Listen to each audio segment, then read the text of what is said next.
আজকে হচ্ছে জন্মাষ্টমী। আমি কালকে রাতেই এই ফুলগুলো দিয়ে পুরো বাড়িটা সুন্দর করে সাজিয়ে রেখেছিলাম। আর এই ফুলগুলো আমি জন্মাষ্টমী উপলক্ষেই কিনেছিলাম। তো খুব সুন্দর করে আমি ঠাকুর ঘরটাও সাজিয়ে নিয়েছিলাম। আর এই ফুলগুলো দিয়ে সাজানোর পর কিন্তু সত্যিই খুব সুন্দর লাগছিল। আমি বোন সবাই মিলেই সাজিয়েছিলাম।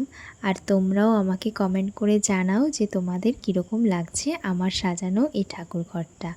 আর তারপরে দেখে নাও আমাদের আসনেও আমি কিছু ফুল দিয়ে সাজিয়েছিলাম। আর সকালবেলায় গোপুসোনাকে ঘুম থেকে তুলে বাল্যভোগ দেওয়া হয়েছিল। আর যেহেতু গোপুসোনার জন্মদিন, তাই গোপুসোনা আজকে বারে বারে জামা বদল করবে। গোপুসোনার জন্য অনেকগুলো জামা কিনে এনেছিলাম। সকালবেলায় ঘুম থেকে উঠে ওকে একটা নতুন জামা পরিয়ে নিয়ে তারপর বাল্যভোগ দেওয়া হয়েছিল। আর এরপর আস্তে আস্তে গোপুসোনাকে পঞ্চামৃত দিয়ে স্নানাভিষেক, তারপর পুষ্পাভিষেক, তারপর আবারও দুপুরবেলার ভোগ নিবেদন, এই সমস্ত কিছু আছে। আমি ছোট ছোট ভিডিও করে তোমাদের সাথে এগুলো শেয়ার করব। আমার পাশে থেকো আর চ্যানেলটাকে অবশ্যই সাবস্ক্রাইব করে দিও। রাধে রাধে।